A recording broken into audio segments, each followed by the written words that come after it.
Good evening, and thank you for joining me for another Boring Books for Bedtime. I hope tonight's selection provides all the boredom your busy brain needs to quiet down and let you get some sleep.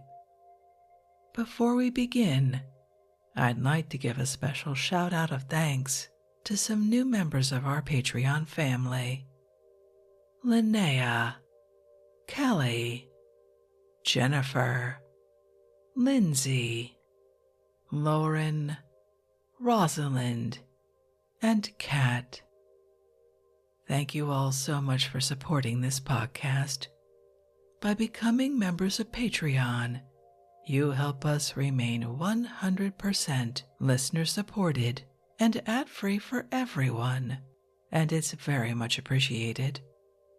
If you're interested in supporting Boring Books for Bedtime and finding out more about the perks available to subscribers, including exclusive episodes, full books, and special giveaways like our upcoming holiday giveaway, you'll find a link to Patreon in the show description. You'll also find a link to buymeacoffee.com, where you can support us with a one-time tip. No subscription required. I hope you'll take a moment to check them out. Now, let's read and relax. Find a comfortable spot. Adjust your volume.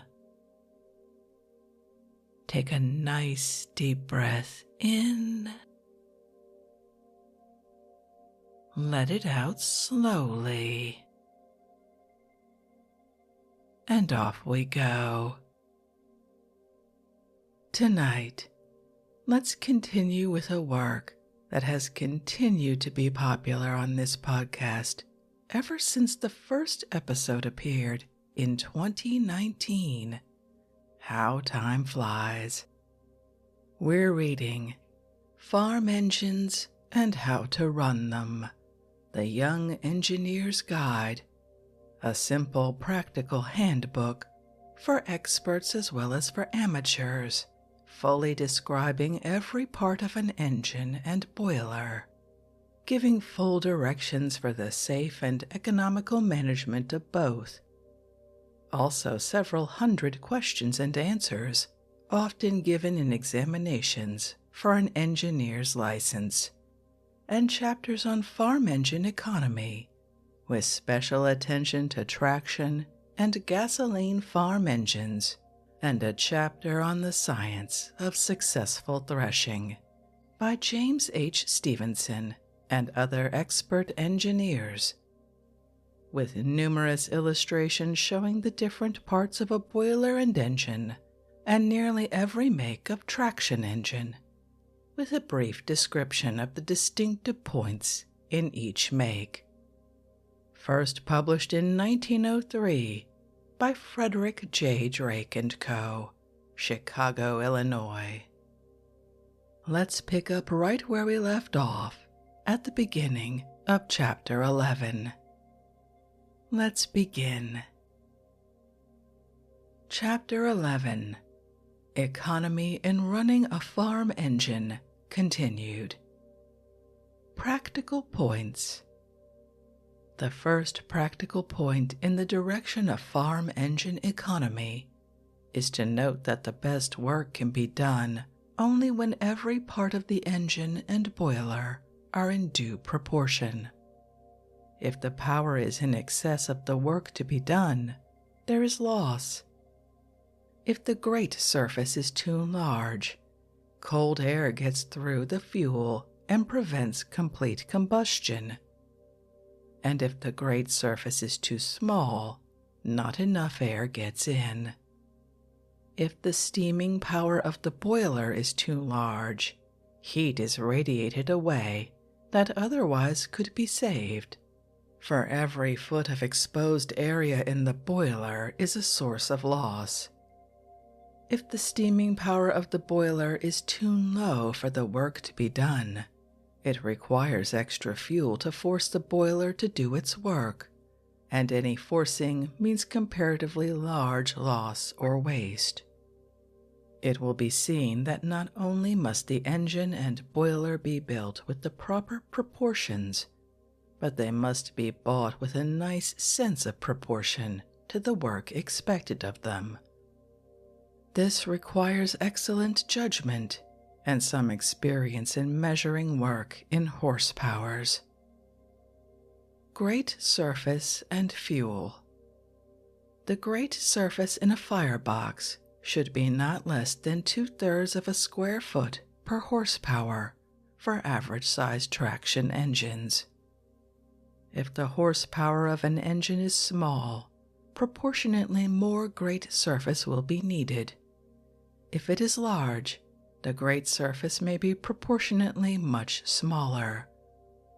An engine boiler 7 by 8 by 200 revolutions with 100 pounds pressure should have a grate surface not less than 6 square feet, and 7 would be better. In a traction engine, there is always a tendency to make the grate surface as small as possible, so that the engine will not be cumbersome.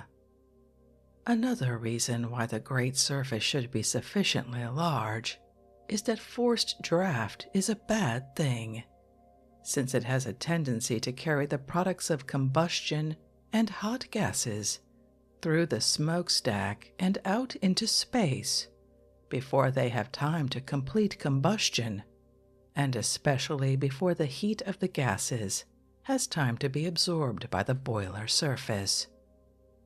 A large grate surface, then, with a moderate draft is the most economical. The draft depends on other things, however. If a great deal of fine fuel is thrown on a fire, the air must be forced through because it cannot get through in the natural way.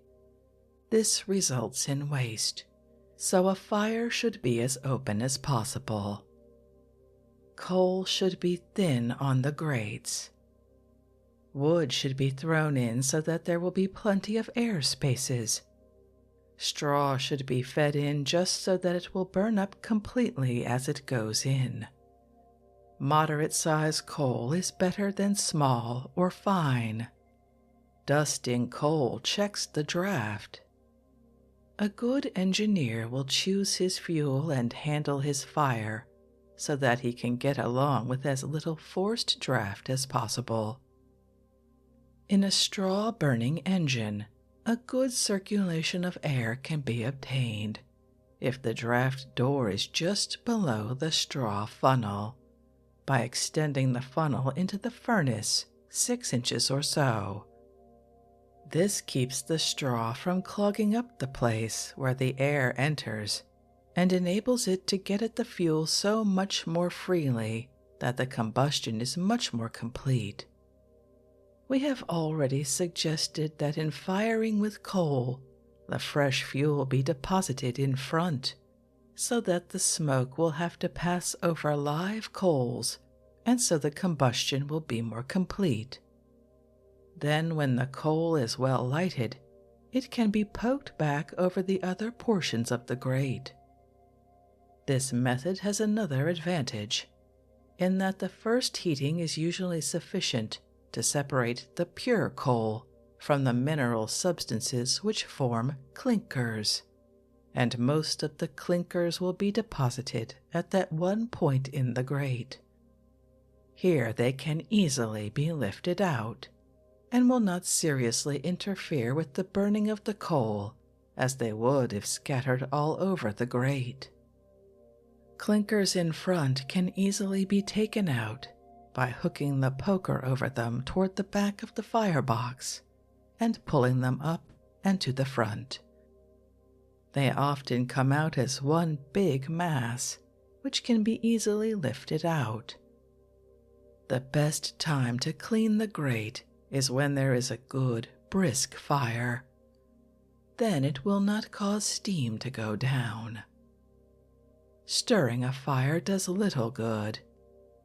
For one thing, it breaks up the clinkers and allows them to run down on the grate bars when they stick and finally warp the bars. If the fire is not stirred, the clinkers can be lifted out in large masses.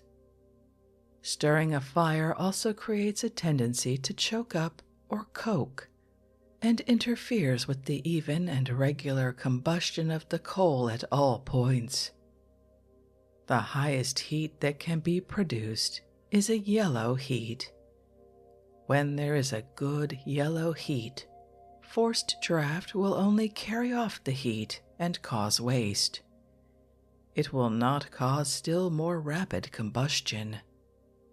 When the heat is merely red, increased draft will raise the temperature. Combustion is not complete until the flame shows yellow. However, if the draft is slight and time is given, red heat will be nearly as effective, but it will not carry the heated gases over so large a part of the heating surface of the boiler. With a very large grate surface, red heat will do very well. Certainly it will be better than a forced draft or an effort at heating beyond the yellow point. Boiler heating surface. The heat of the furnace does its work only as the heated gases touch the boiler surface. The iron conducts the heat through the water, which is raised to the boiling point and turned into steam. Now the amount of heat that the boiler will take up is directly in proportion to the amount of exposed surface and to the time of exposure. If the boiler heating surface is small and the draft is forced so that the gases pass through rapidly, they do not have a chance to communicate much heat. Also, if the heating surface is too large so that it cannot all be utilized, the part not used becomes a radiating surface, and the efficiency of the boiler is impaired.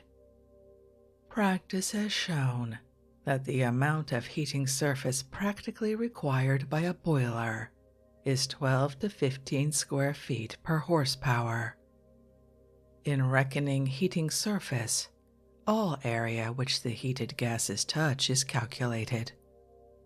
Another point in regard to heating surface in the production of steam is this: that only such surface as is exposed to a heat equal to turning the water into steam is effective. If there is a pressure of 150 pounds, the temperature at which the water would turn to steam would be 357 degrees, and any gases whose temperature was below 357 degrees would have no effect on the heating surface except to prevent radiation. Thus, in a return flue boiler, the heated gases become cooled often to such an extent before they pass out at the smokestack that they do not help the generation of steam. Yet a heat just below 357 degrees would turn water into steam under 149 pounds pressure. Though it has work in it, the heat is lost. Another practical point as to economy in large heating surface is that it costs money to make and is cumbersome to move about. It may cost more to move a traction engine with large boiler from place to place than the saving in fuel would amount to, so the kind of roads and the cost of fuel must be taken into account and nicely balanced.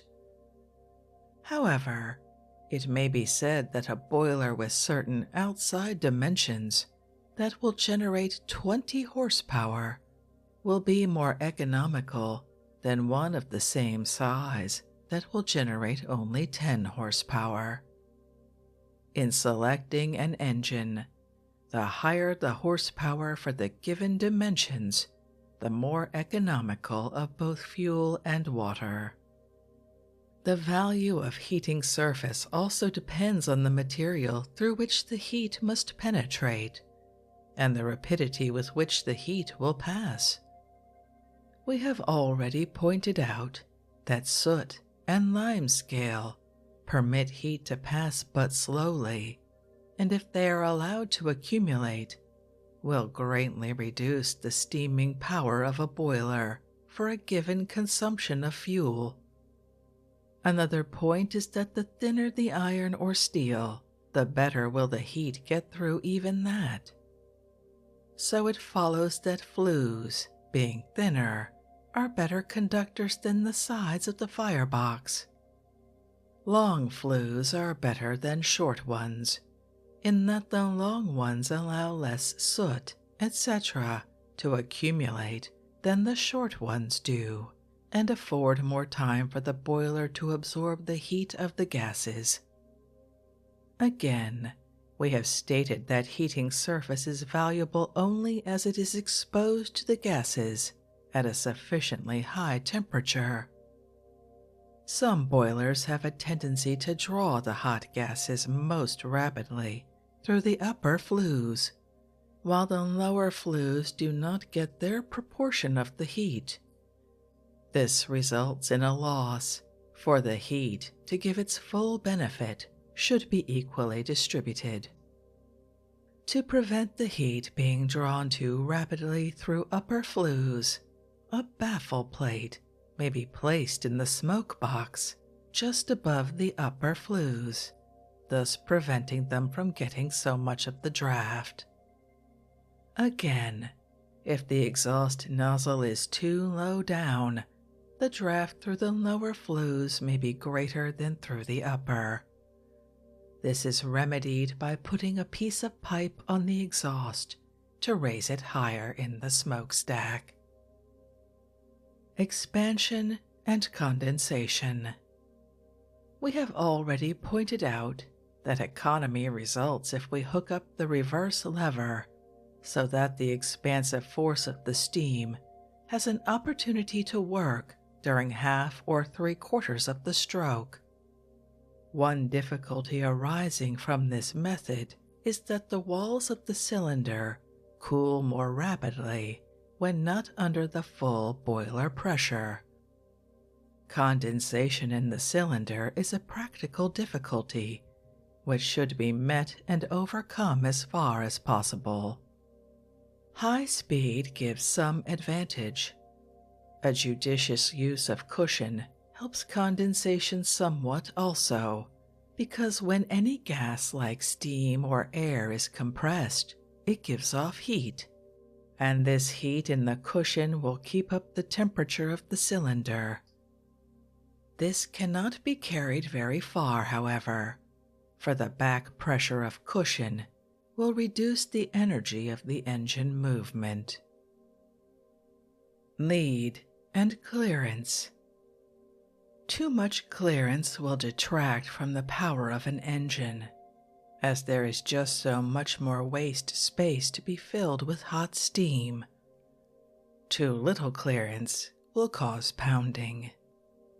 Likewise, there will be a loss of power in an engine if the lead is too great or too little. The proper amount of lead differs with conditions.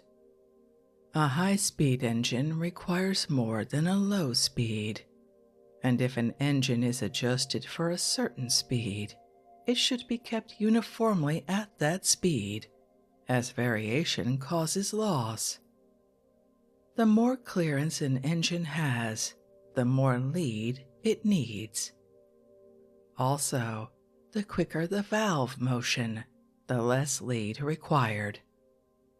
Sometimes, when a large engine is pulling only a light load and there is no chance to shorten the cutoff, a turn of the eccentric disc for a trifle more lead will affect some economy.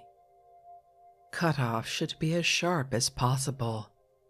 A slow cutoff in reducing pressure before cutoff is complete causes a loss of power in the engine. The exhaust. If the exhaust from the cylinder does not begin before the piston begins its return stroke, there will be back pressure due to the slowness with which the valve opens. The exhaust should be earlier in proportion to the slowness of the valve motion, and also in proportion to the speed of the engine, since the higher the speed, the less time there is for the steam to get out. It follows that an engine whose exhaust is arranged for a low speed cannot be run at a high speed without causing loss from back pressure. In using steam expansively, the relative proportion between the back pressure and the force of the steam is of course greater. So in using steam expansively, the back pressure must be at a minimum, and this is especially true in the compound engine. So many things affect this that it becomes one of the reasons why it is hard to use a compound engine with as great economy as theory would indicate. Another thing, the smallness of the exhaust nozzle in the smokestack affects the back pressure. The smaller the nozzle, the greater the draft a given amount of steam will create, but the more back pressure there will be, due to the inability of the exhaust steam to get out easily. So the exhaust nozzle should be as large as circumstances will permit. It is a favorite trick with engineers testing the pulling power of their engines to remove the exhaust nozzle entirely for a few minutes when the fire is up. The back pressure saved will at once show in the pulling power of the engine, and everyone will be surprised. Of course, the fire couldn't be kept going long without the nozzle on. We have already pointed out that a natural draft is better than a forced one. Here is another reason for it. Leaks. Leaks always cause a waste of power. They may usually be seen when about the boiler, but leaks in the piston and valve will often go unnoticed. It is to be observed that if a valve does not travel a short distance beyond the end of its seat, it will wear the part it does travel on, while the remaining part will not wear and will become a shoulder. Such a shoulder will nearly always cause a leak in the valve, and besides will add to friction and otherwise destroy the economy of the engine. Likewise, the piston will wear part of the cylinder and leave a shoulder at either end. If it does not pass entirely beyond the steam-tight portion of the inside of the cylinder, that it may always do this and yet leave sufficient clearance, the counter bore has been devised. All good engines are bored larger at each end, so that the piston will pass beyond the steam-tight portion a trifle at the end of each stroke. Of course, it must not pass far enough to allow any steam to get through. Self-setting piston rings are now generally used. They are kept in place by their own tension. There will always be a little leakage at the lap. The best lap is probably a broken joint rather than a diagonal one. Moreover, as the rings wear, they will have a tendency to get loose unless they are thickest at a point just opposite to the lap, since this is the point at which it is necessary to make up for the tension lost by the lapping. Chapter 12. Different Types of Engines. Stationary. So far we have described and referred exclusively to the usual form of the farm traction engine, which is nearly always the simplest kind of an engine, except in one particular, namely the reverse, which gives a variable cutoff. Stationary engines, however, are worked under such conditions that various changes in the arrangement may be made, which gives economy in operating or other desirable qualities. We will now briefly describe some of the different kinds of stationary engines. Throttling and automatic cutoff types. Engines may be divided into two classes, namely throttling and automatic cutoff engines. The throttling engine regulates the speed of the engine by cutting off the supply of steam from the boiler, either by the hand of the engineer on the throttle or by a governor working a special throttling governor valve. Railroad locomotives are throttling engines, and moreover they have no governor, the speed being regulated by the engineer at the throttle valve. Traction engines are usually throttling engines provided with a governor.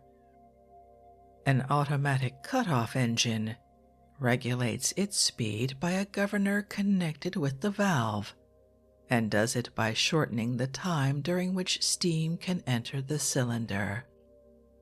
This is a great advantage, in that the expansive power of steam is given a chance to work, while in the throttling engine, steam is merely cut off. The subject has been fully discussed under Economy in running a farm engine. An automatic cutoff engine is much the most economical.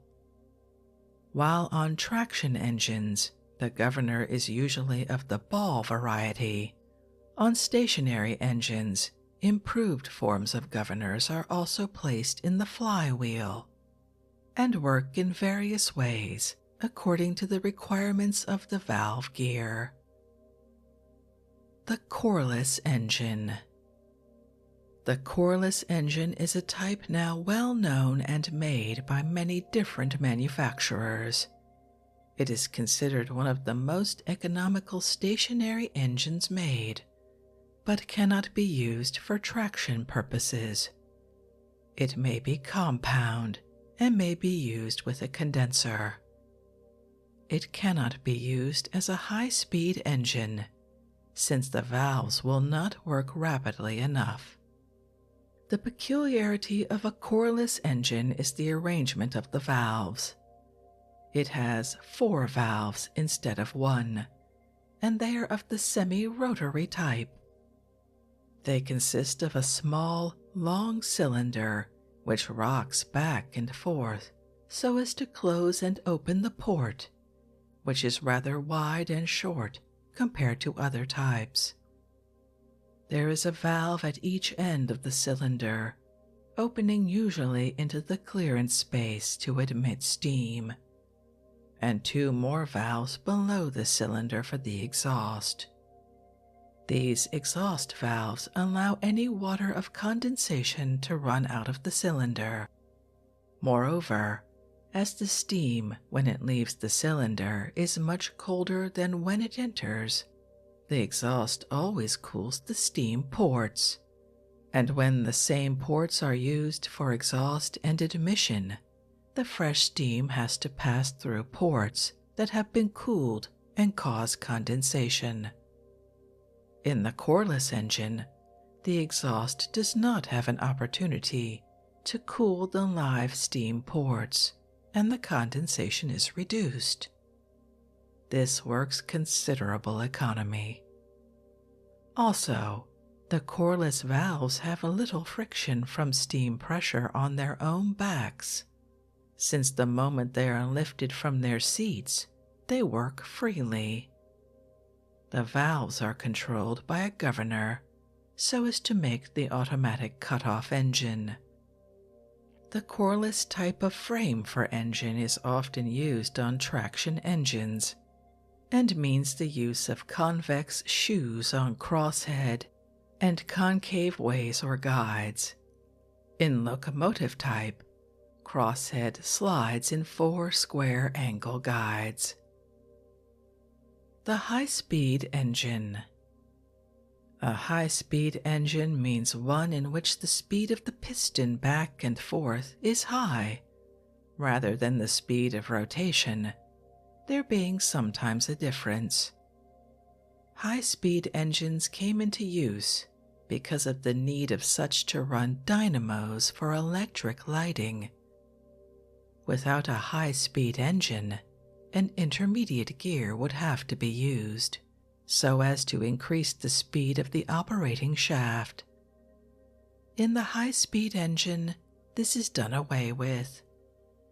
As an engine's power varies directly as its speed, as well as its cylinder capacity or size, an engine commonly used for 10 horsepower would become a 20 horsepower engine if the speed could be doubled. So high-speed engines are very small and compact, and require less metal to build them. Therefore, they should be much cheaper per horsepower.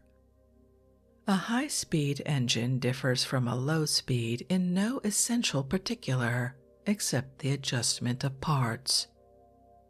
A high steam pressure must be used. A long, narrow valve port is used, so that the full steam pressure may be let on quickly at the beginning of the stroke. When the piston is reversing its motion and needs power to get started quickly on its return, the slide valve must be used, since the semi-rotary corliss would be too wide and short for a quick opening. Some high-speed engines are built which use 4 valves, as does the corliss. The friction of the slide valve is usually balanced in some way, either by pressure plates above the valve, which prevent the steam from getting at the top and pressing the valve down, or by letting the steam under the valve, making it slide on narrow strips, since the pressure above would then be reduced, in proportion with the smallness of the bearing surface below. And if the bearing surface were very small, the pressure above would be correspondingly small, perhaps only enough to keep the valve in place. Some automatic cut-off gear is almost always used. A high-speed engine may attain 900 revolutions per minute, 600 being common. In many ways, it is economical. Condensing and non-condensing. In the traction engine, the exhaust is used in the smokestack to help the draft, since the smokestack must necessarily be short. A stationary engine is usually provided with a boiler set in brickwork and a furnace with a high chimney, which creates all the draft needed. In other words, the heated gases wasted in a traction engine are utilized to make the draft. It then becomes desirable to save the power in the exhaust steam in some way. Some of this can be used to heat the feed water, but only a fraction of it. Now, when the exhaust steam issues into the air, it must overcome the pressure of the atmosphere, nearly 15 pounds to the square inch, which is a large item to begin with. This can be saved by letting the steam exhaust into a condenser, where a spray of cold water or the like suddenly condenses the steam so that a vacuum is created. There is then no back pressure on the exhaust steam theoretically. Practically, a perfect vacuum cannot be created, but there is a back pressure of 2 or 3 pounds per square inch. By the use of a condenser, a back pressure of about 12 pounds is taken off the head of the piston on its return stroke, a matter of considerable economy. but an immense amount of water is required to run a condenser, namely, 20 times as much for a given saving of power as is required in a boiler to make that power. So condensers are used only where water is cheap. Compound and cross-compound. We have already explained the economy affected by the compound engine, in which a large low-pressure cylinder is operated by the exhaust from a small high-pressure cylinder. In the cut used for illustration, the low-pressure cylinder is in direct line with the high-pressure cylinder, and one piston rod connects both pistons. This arrangement is called the tandem. Sometimes the low-pressure cylinder is placed by the side of the high-pressure or at a distance from it and operates another piston and connecting rod. By using a steam chest to store the exhaust steam and varying the cutoff of the two cylinders, the crank of the low pressure may be at an angle of 90 degrees with the crank of the high pressure, and there can be no dead center. When a very high pressure of steam is used, the exhaust from the low pressure cylinder may be used to operate a third cylinder, and the exhaust from that to operate a fourth. Engines so arranged are termed triple and quadruple expansion engines, or multiple expansion. The practical saving of a compound engine, when its value can be utilized to the full, is 10% to 20%. Small engines are seldom compounded, large engines nearly always. Chapter 13. Gas and Gasoline Engines. The gas and gasoline engines, they are exactly the same, except that one generates the gas it needs from gasoline, while the other takes common illuminating gas. The use of gas or gasoline, being interchangeable on the same engine by readjustment of some of the parts, are operated on a principle entirely different from steam. While they are arranged very much as a steam engine, the power is given by an explosion of gas mixed with air in the cylinder. Instead of being a steady pressure like that furnished by steam, it is a sudden pressure given to one end of the piston, usually once in 4 strokes or 2 revolutions, one stroke being required to draw the gasoline in, the second to compress it, the third to receive the effect of the explosion. This is the only power stroke. The fourth to push out the burned gases preparatory to admitting a new charge. The fact that force is given the cylinder at such wide intervals makes it necessary to have an extra heavy flywheel to keep the engine steady, and the double-cylinder engine which can give a stroke at least every revolution is still better and is indispensable when the flywheel cannot be above a certain weight. For small horsepowers such as are required for pumping, feed grinding, churning, etc., the gas engine is so much more convenient and so very much cheaper in operation than the small steam engine that it is safe to say that within a very few years the gas engine will have completely displaced the small steam engine.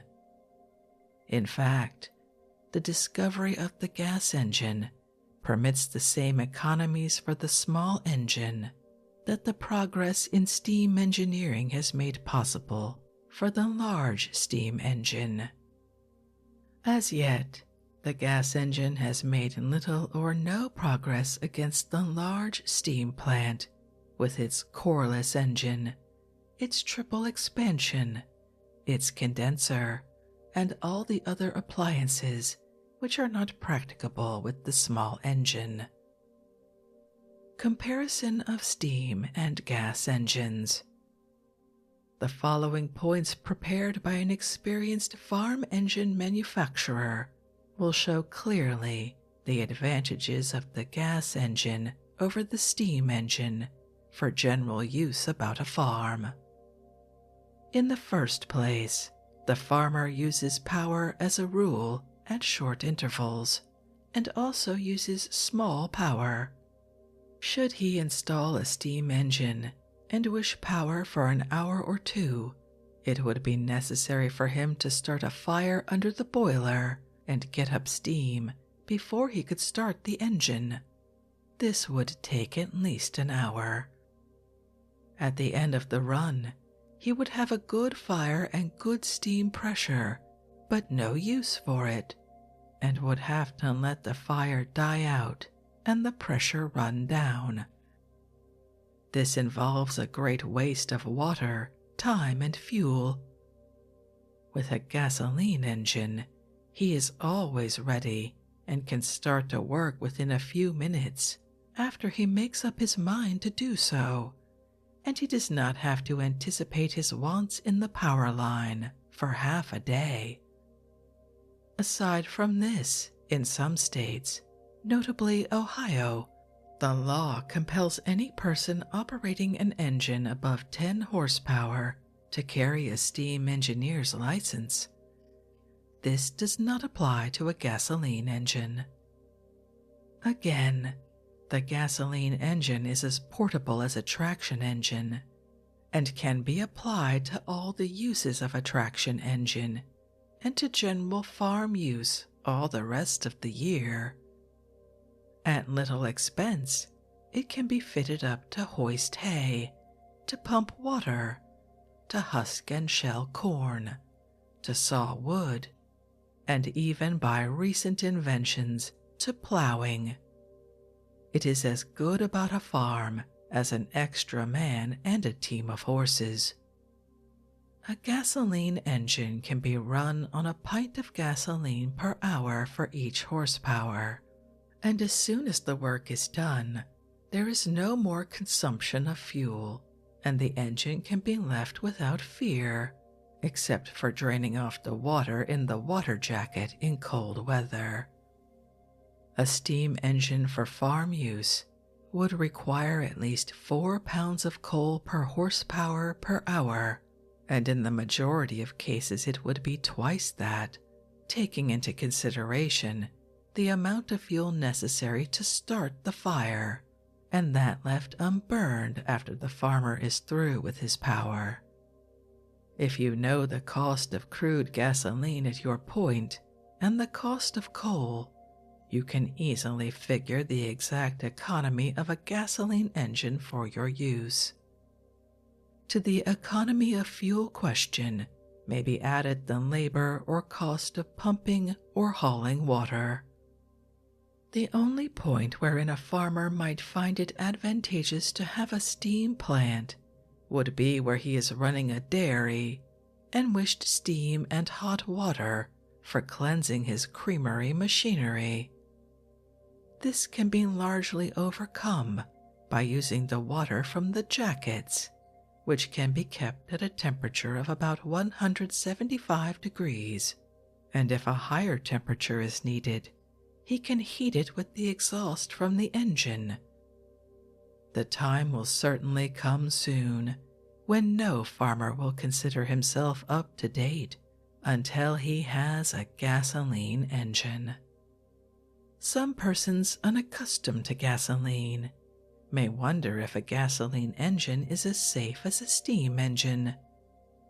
The fact is they are very much safer and do not require a skilled engineer to run them. The gasoline tank is usually placed outside the building, where the danger from an explosion is reduced to a minimum. The only danger that may be encountered is in starting the engine, filling the supply tank when a burner near at hand is in flame, etc. Once a gasoline engine is started, and is supplied with gasoline, it may be left entirely alone without care for hours at a time, without danger and without adjustment. With a steam engine, there is always danger, unless a highly skilled man is watching the engine every moment. If the water gets a little low, he is liable to have an explosion. If it gets a little too high, he may knock out a cylinder head in his engine. The fire must be fed every few minutes, the grates cleaned. There is always something to be done about a steam engine.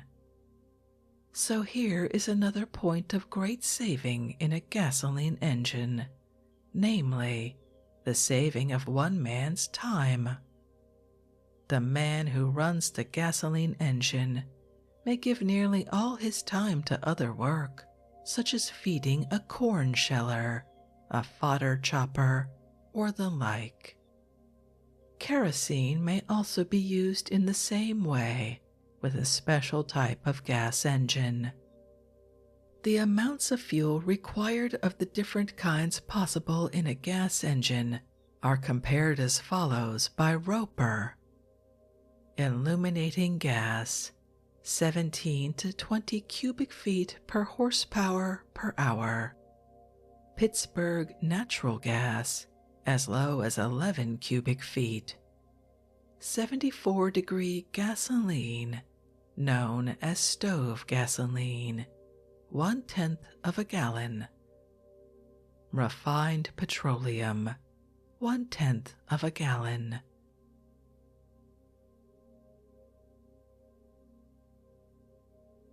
And before we sink into a very, very detailed description of the gasoline engine, I think we'll end this evening's reading from Farm Engines and How to Run Them. I must say, after 6 hours of reading about steam engines, to now be told that we should just buy a gas engine is a little bit of an anticlimax. But we've learned, and isn't that the most important thing? If you'd like to read this work for yourself, as always, you'll find a link to a free ebook from Project Gutenberg in the show description. If you'd like to connect, suggest a boring book you'd like to hear read, or request more from one we've already started, you can drop me an email via our website, www.boringbookspod.com. It's always a pleasure to hear from you. Thank you so much for joining me for this evening's reading. Until our next boring book, good night.